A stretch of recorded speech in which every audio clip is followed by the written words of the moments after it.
On September 15, 2024, Park Ranger Joaquin Herrera was following an illegal trail carved into protected Grand Canyon terrain when he heard something that stopped him cold. A woman's voice, singing softly in Spanish, echoing from somewhere deep beneath his feet. He'd been tracking artifact smugglers for 3 weeks. The trail of disturbed earth, scattered pottery shards, and fresh tool marks on ancient rock faces told a story of systematic looting that made his stomach turn. But the voice, that was something else entirely, something impossible. Joaquin knelt on the sandstone ledge, pressing his ear to a crack in the rock no wider than his fist.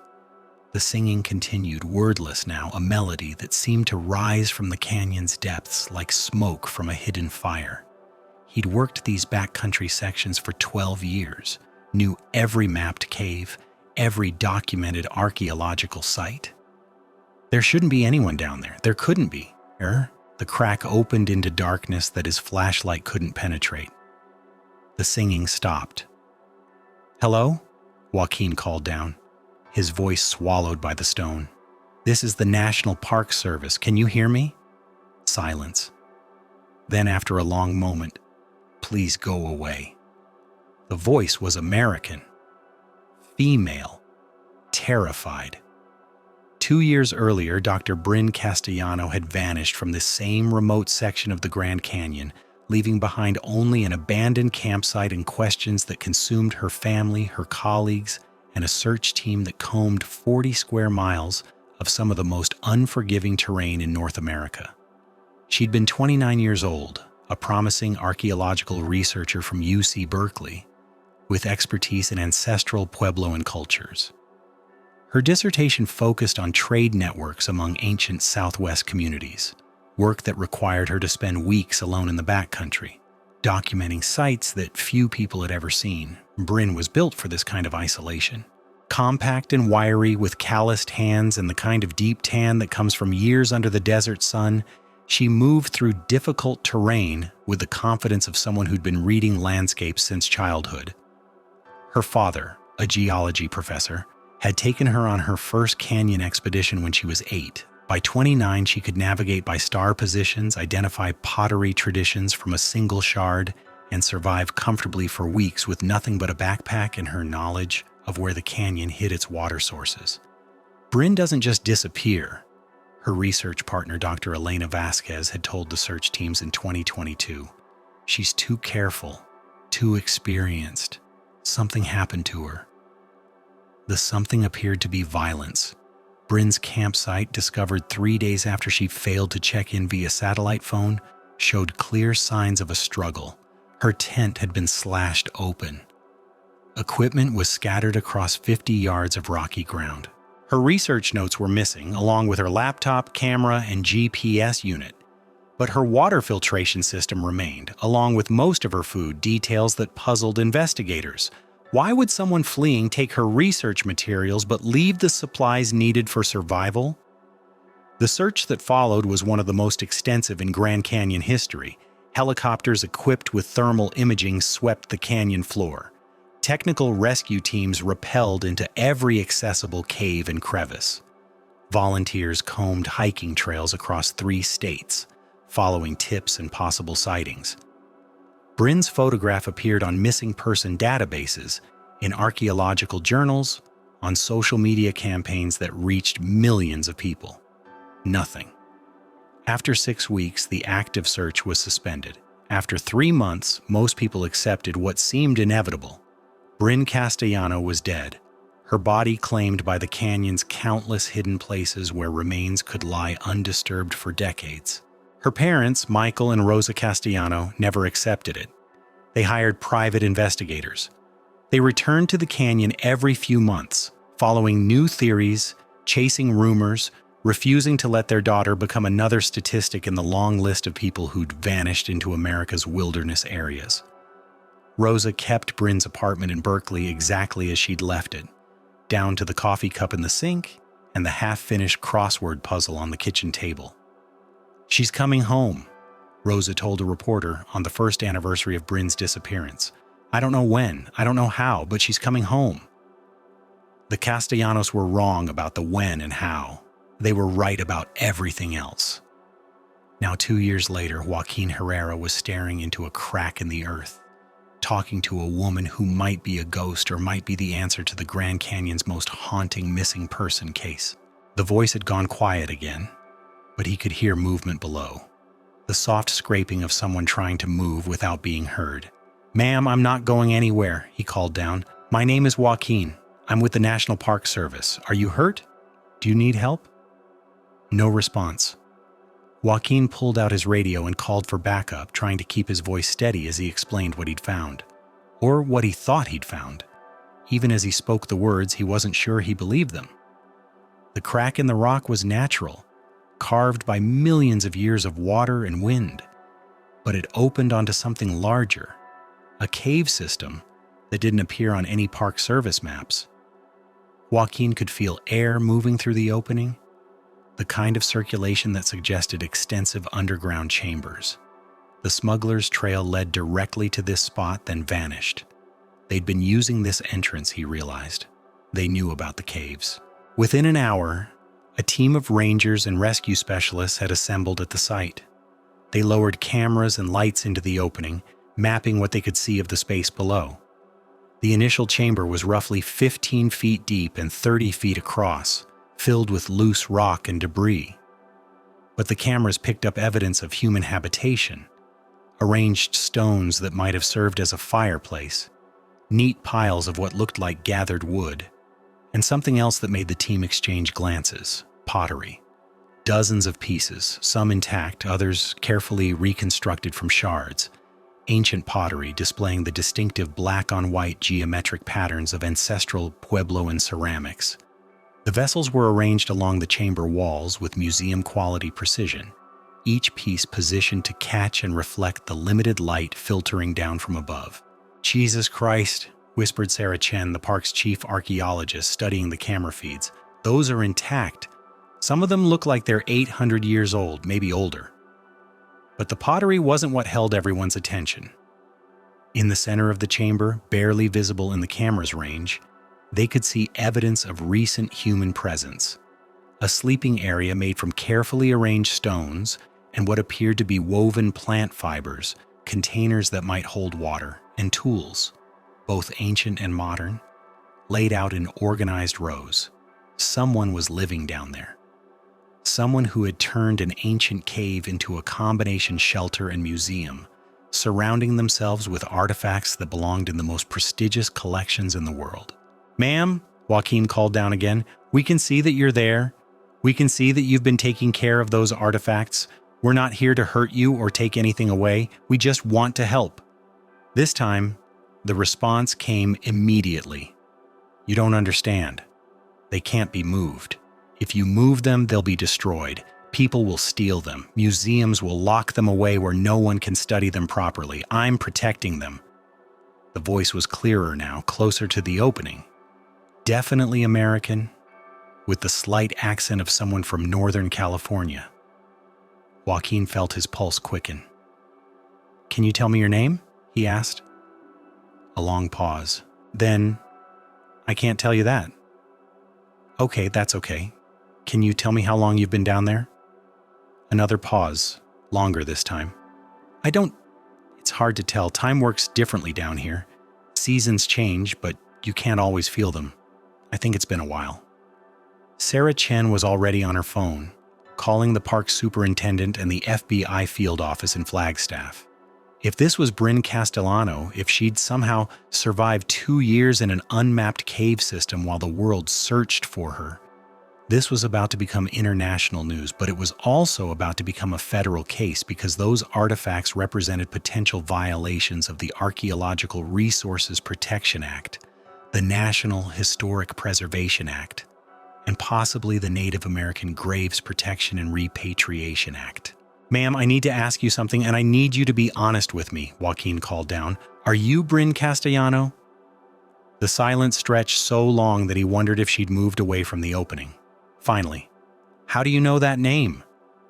"Because people have been looking for you for 2 years. Your parents, your colleagues, search teams, law enforcement. There are people who never stop believing you were alive. he heard what sounded like sobbing, muffled and distant. Then, "I can't come up. I can't leave them. You don't understand what's at stake." By evening, the crack in the canyon floor had become the center of a complex rescue and investigation operation. The FBI had arrived, along with specialized cave rescue teams, additional archaeologists, and a media relations specialist whose job was to keep the growing crowd of reporters from compromising the site. Floodlights had been set up around the opening, powered by generators that hummed constantly in the desert silence. The woman in the cave, who had confirmed her identity as Dr. Brin Castellano, had been talking sporadically with negotiators for hours. She was physically unharmed, she insisted, and had access to water from an underground spring. She'd been surviving on a combination of emergency rations she'd brought on her original hiking trip, edible plants she gathered during carefully planned surface forays, and food she'd apparently taken from artifact smugglers' camps over the past 2 years, but she refused to come up. More troubling, she refused to explain exactly how she'd ended up in the cave system in the first place, or why she'd never signaled for help during the massive search effort that followed her disappearance. "She's exhibiting signs of severe psychological trauma, Doctor." Rebecca Santos, a psychiatrist specializing in survival situations, told the incident commander. "Isolation psychosis, possible agoraphobia related to her underground environment, and what sounds like a protective delusion centered on the artifacts. She genuinely believes that leaving the cave will result in the destruction of irreplaceable archaeological materials." Dr. Santos wasn't wrong about the artifacts. The camera equipment lowered into the cave had revealed a collection that would have been impressive in any major museum. In addition to the pottery, there were woven baskets in near-perfect condition, stone tools that showed sophisticated craftsmanship, jewelry made from turquoise and shell, and textile fragments that preserved dyes and patterns archaeologists had only seen in much more degraded examples. Most significantly, there were ceremonial objects, painted wooden figurines, carved stone items that might have been used in religious rituals, and what appeared to be a complete set of materials for creating traditional pottery, including mineral pigments that were still viable after centuries of storage in the cave's stable environment. "This isn't just a find," Sarah Chen told the FBI agents coordinating the investigation. "This is a discovery that could rewrite our understanding of ancestral Puebloan material culture. Some of these pieces are in better condition than anything we've ever recovered from this region. They could tell us things about trade relationships, artistic traditions, daily life, if they can be properly excavated and studied." The "if" was crucial. The cave system appeared to extend much deeper than the initial chamber where Brin had been living. Preliminary sonar readings suggested a complex network of connected spaces, some large enough to walk through, others accessible only by crawling through narrow passages. The artifacts weren't randomly scattered. They'd been deliberately placed throughout the system, arranged in ways that suggested both practical storage and ritual significance. But the caves were also unstable. The same geological processes that had created them were continuing to work, gradually shifting the rock formations that supported the underground chambers. Moving the artifacts would require months of careful planning and specialized equipment. A single mistake could trigger a collapse that would destroy everything. And Brin Castellano, the only person who knew the cave's layout and the full extent of the archaeological collection, refused to leave her underground sanctuary. As night fell over the Grand Canyon, the investigators faced a situation none of them had encountered before. They had a missing person who didn't want to be found, a crime scene that might actually be a preservation effort, and artifacts that could be either evidence of looting or the most significant archaeological discovery in the Southwest in decades. Joaquin Herrera remained at the cave opening, talking to Brin through the long desert night. She'd begun to tell him fragments of her story, how she'd fallen into the cave system while running from people who were following her, how she'd discovered the artifacts while trying to find a way out, how she'd gradually realized that she was the only thing standing between priceless cultural materials and people who would destroy or steal them. But there were gaps in her account, inconsistencies that suggested either memory problems or deliberate omissions. She claimed she'd been trying to escape from artifact smugglers but couldn't or wouldn't explain how she knew they were smugglers or why they'd been following her specifically. She insisted she'd been trapped in the caves for weeks before she was physically able to attempt climbing out, but she also mentioned making trips to the surface to gather food and supplies, trips that could have included attempts to signal for help. Most puzzling, she seemed to have detailed knowledge of the artifact's origins and significance, information that went well beyond what a researcher could determine from visual examination alone. She spoke about specific pottery traditions, trade relationships between ancient communities, and the ceremonial uses of objects that even experienced archaeologists would need laboratory analysis to fully understand. She's been down there for 2 years, Joaquin told Sarah Chen during a brief break in the negotiations. But she's talking about these artifacts like she's been studying them her whole life, like she knows things about them that nobody else could know. Sarah nodded grimly. That's what worries me. Either she's had access to research materials we don't know about, or she's developed some kind of delusional relationship with the collection. People in extreme isolation sometimes create elaborate fantasy narratives to cope with their situation. Or, Sarah didn't say aloud, Brin Castellano knew more about the artifacts and their illegal removal from protected sites than she was admitting. The cave system was clearly connected to the smuggling operation that had brought Joaquin to this remote section of the canyon. The timing of Brin's disappearance, the missing research materials from her campsite, her specific expertise in ancestral Puebloan cultures, it was possible that her presence in the caves wasn't the result of an accident.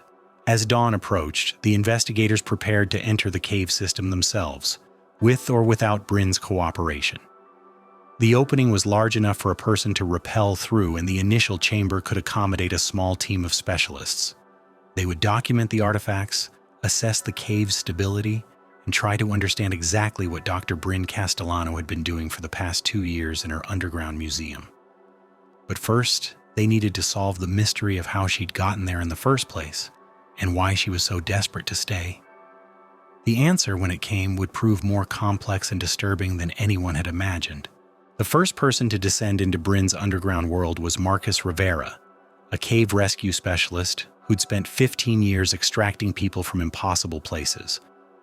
As his boots touched the chamber floor at 6:47 a.m., his headlamp swept across an arrangement of artifacts so pristine, so carefully curated, that he forgot to breathe for a moment. "My God," he whispered into his radio. "It's like a museum down here, but also like a home." Brin had retreated to the far end of the chamber, pressed against the rock wall beside what appeared to be a sleeping area. In the harsh LED light, Rivera could see that she looked healthier than anyone had expected. Thin but not emaciated. Tanned from periodic surface trips, her hair grown long and woven with small pieces of turquoise and shell. She wore a combination of her original hiking clothes, now faded and patched, and what looked like textiles she'd woven herself using traditional techniques. "Please don't touch anything," she said, her voice steady despite the tears on her face. "Some of these pieces are over 1,000 years old. They've survived because of the cave's microclimate, stable temperature, consistent humidity, protection from UV damage. Even the oil from your skin could start degrading the organic materials." Rivera had worked enough archaeological sites to know she was right, but as Sarah Chen rappelled down to join him, her first words weren't about preservation protocols. "Brin, how did you know to arrange them like this? This isn't random storage. You've organized them according to cultural periods, artistic traditions, functional categories. This is graduate-level curation." Brin's response was barely audible. "They told me." "Who told you?" "The people who made them.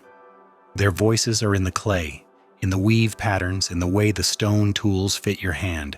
When you live with them long enough, when you respect them enough, they start to talk." Sarah and Rivera exchanged glances. This sounded like the beginning of a psychotic episode, the kind of elaborate delusion that could develop during extended isolation. But as Sarah's flashlight played across the collection, she had to admit that Brin's organizational system was sophisticated and accurate. Pottery pieces were grouped by firing techniques and temper materials. Tools were arranged according to their specific functions and the skill level required to create them.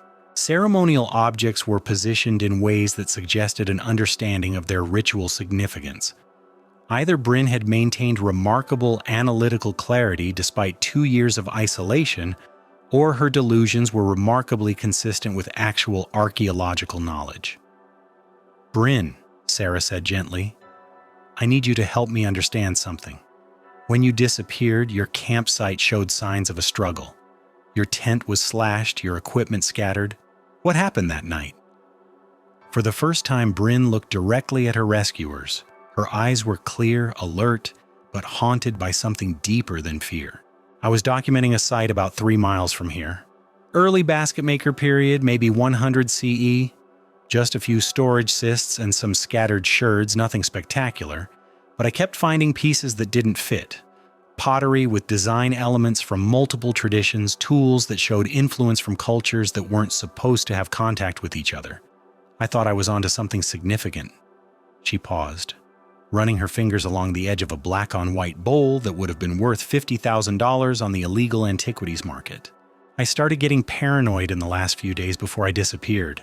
I felt like someone was watching me, following me. I'd find footprints near my camp that weren't mine. Equipment would be moved slightly when I came back from survey work. Small things, but wrong things. The night it happened, I woke up to voices outside my tent. 3 men talking quietly about cleaning up the site and dealing with the academic. They had headlamps, professional equipment. They weren't hikers who'd stumbled onto my camp." Sarah felt her stomach tighten. "Artifact smugglers?" "That's what I thought at first, but when I heard them talking, I realized it was worse than that.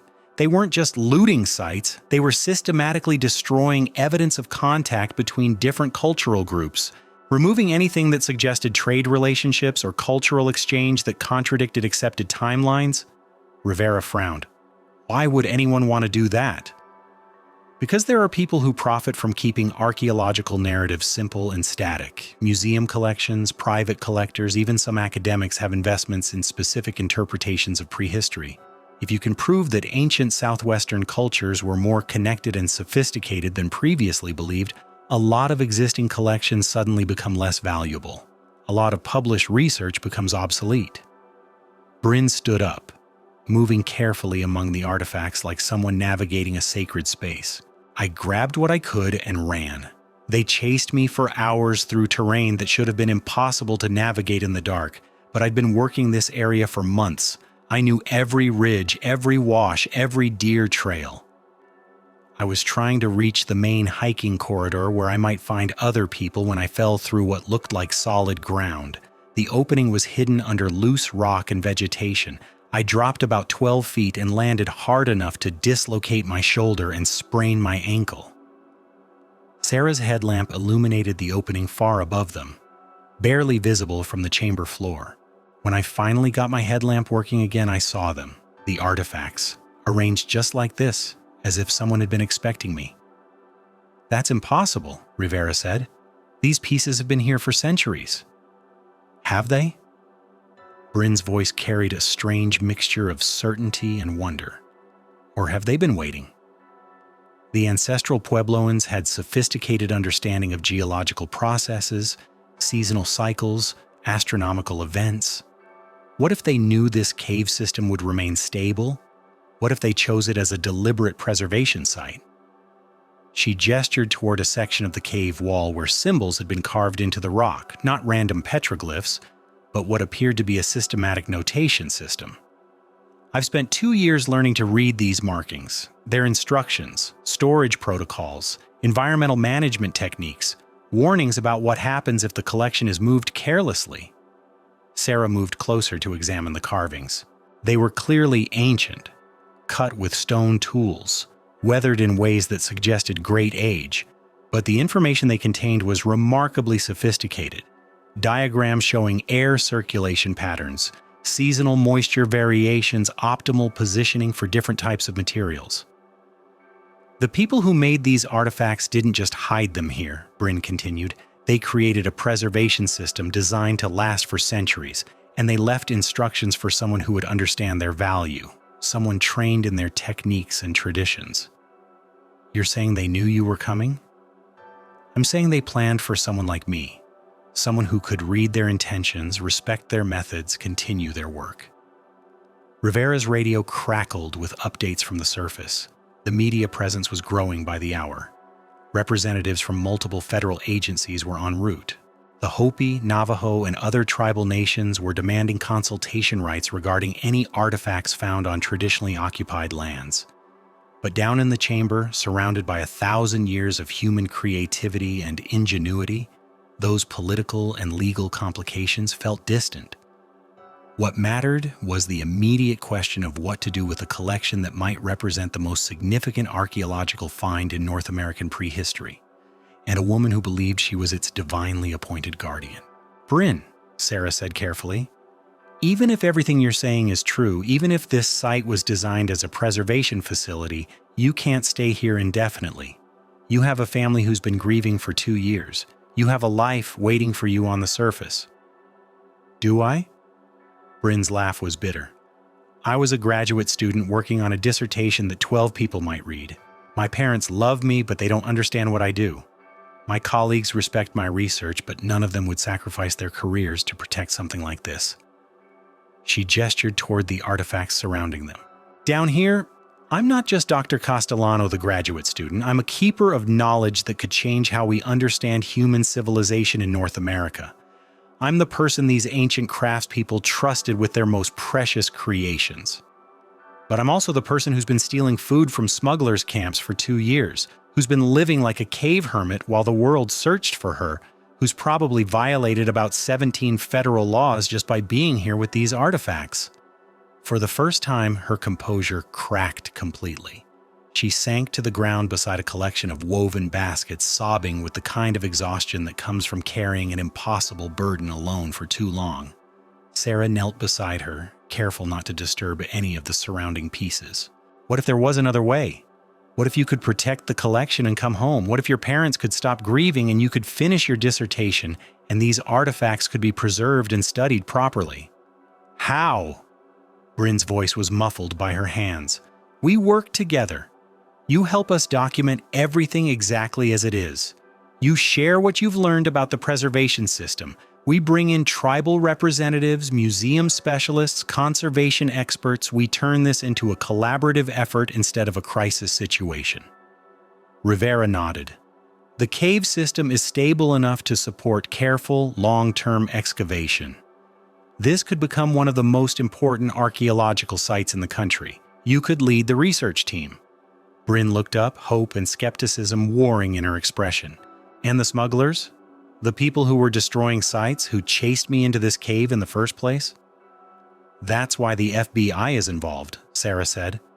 "Your testimony, combined with the evidence from this site, could break up an entire network of illegal antiquities dealers. You wouldn't just be protecting these artifacts, you'd be protecting sites across the Southwest." For the next hour, they worked out the logistics. Brin would emerge from the cave voluntarily, receive medical evaluation and psychological support, and cooperate with federal investigators. In exchange, she would be granted immunity for any technical violations related to her presence with the artifacts, and she would be offered the lead research position on the cave excavation project. Most importantly, nothing would be moved from the cave until a full team of specialists could develop a preservation plan that honored both scientific standards and the apparent intentions of the artifact's original creators. As the three of them prepared to ascend to the surface, Brin took one last look around the chamber that had been her home, her laboratory and her sanctuary for 2 years. "I used to dream about being the person who made a discovery that mattered," she said. "I never imagined it would cost this much." At 2:30 p.m. on September 16, 2024, Dr. Brin Castellano emerged from the Grand Canyon cave system into sunlight she hadn't seen for 743 days. The assembled crowd of investigators, reporters, and rescue personnel fell silent as she blinked in the harsh desert light, supported by Marcus Rivera and shielding her eyes with hands that trembled from more than just physical weakness. The first person to reach her was her mother, Rosa, who had been on a plane from Berkeley since the moment the Park Service confirmed Brin's identity. Rosa's embrace nearly knocked them both to the ground, and for several minutes neither of them could speak through their tears. "I knew," Rosa whispered. "I knew you were coming home." Michael Castellano, her father, stood several feet away, his face cycling through relief, joy, and something deeper, a recognition that the daughter who had emerged from the cave was not quite the same person who had disappeared into it 2 years earlier. The medical evaluation at Flagstaff Medical Center revealed remarkable physical resilience. Brin had maintained adequate nutrition through careful foraging and rationed emergency supplies. Her cardiovascular fitness was actually improved from her original baseline, the result of navigating challenging cave terrain daily for 2 years. She showed some vitamin deficiencies and dental problems consistent with limited access to fresh food, but nothing that couldn't be corrected with treatment. Psychologically, the assessment was more complex. Dr. Rebecca Santos spent 3 days interviewing Brin, trying to separate genuine traumatic memories from possible delusional content. What emerged was a portrait of someone who had experienced legitimate danger, made rational survival decisions under extreme circumstances, and developed an emotional attachment to her role as protector of the artifacts that bordered on obsessive. "She's not psychotic," Dr. Santos told the FBI investigators, "but she's been living in a heightened state of hypervigilance for 2 years with minimal human contact and enormous self-imposed responsibility for irreplaceable cultural materials. Her judgment about what constitutes reasonable risk and appropriate behavior has been significantly altered." The FBI investigation into the artifact smuggling network proved more complicated than anyone had anticipated.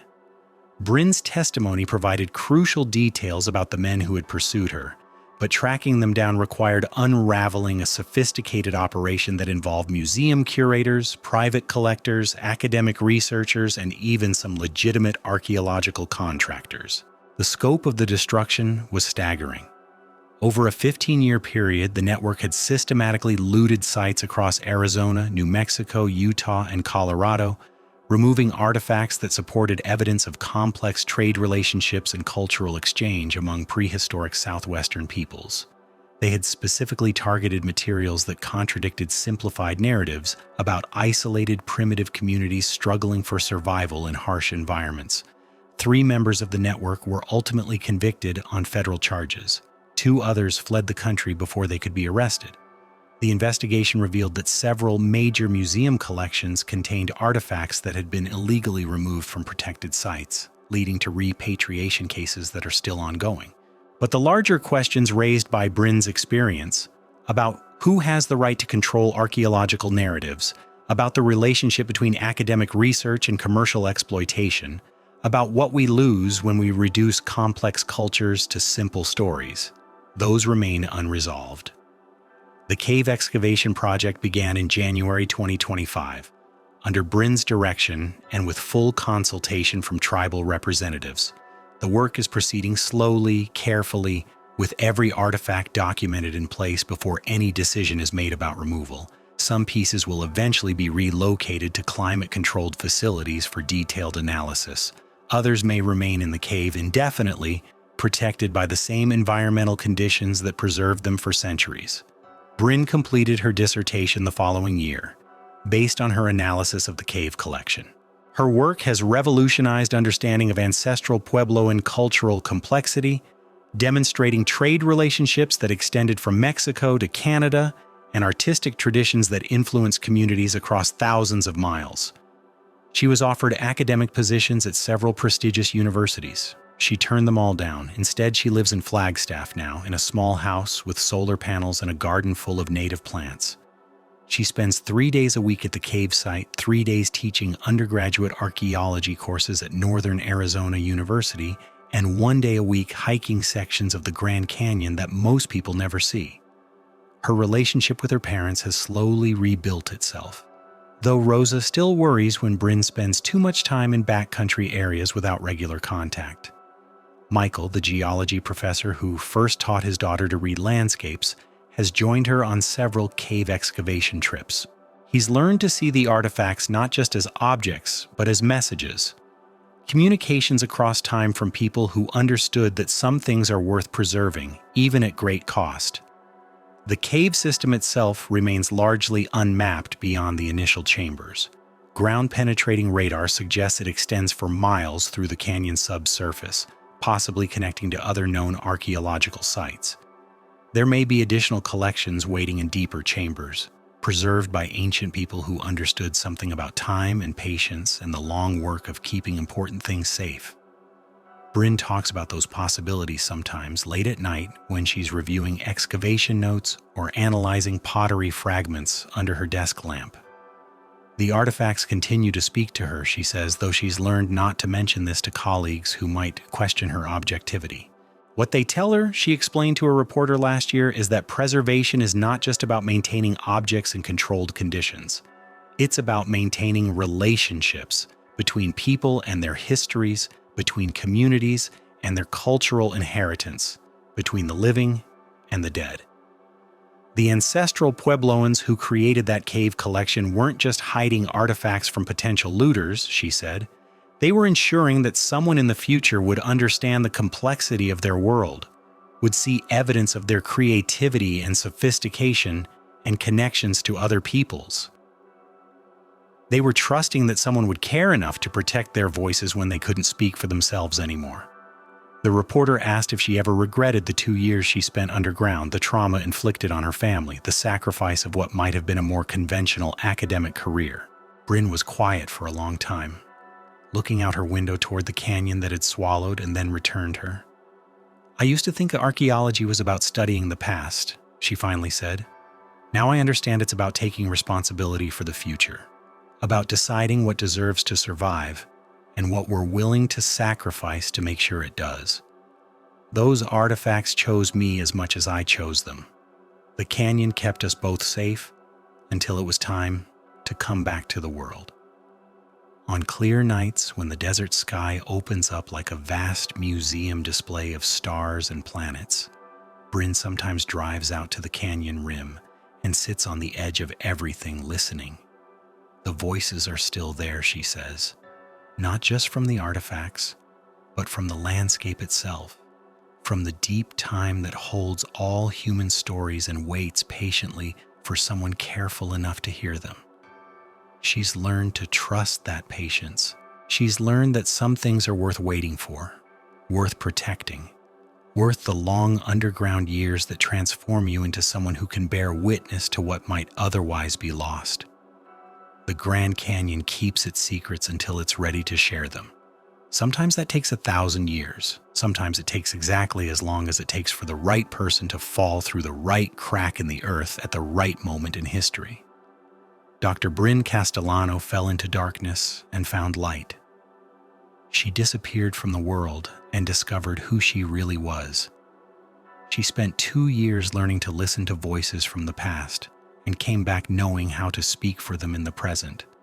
The artifacts remain in their cave, patient as they've always been, waiting for the next person who will understand what they have to say about the long, complex, beautiful work of being human in this world. The canyon endures. The stories continue.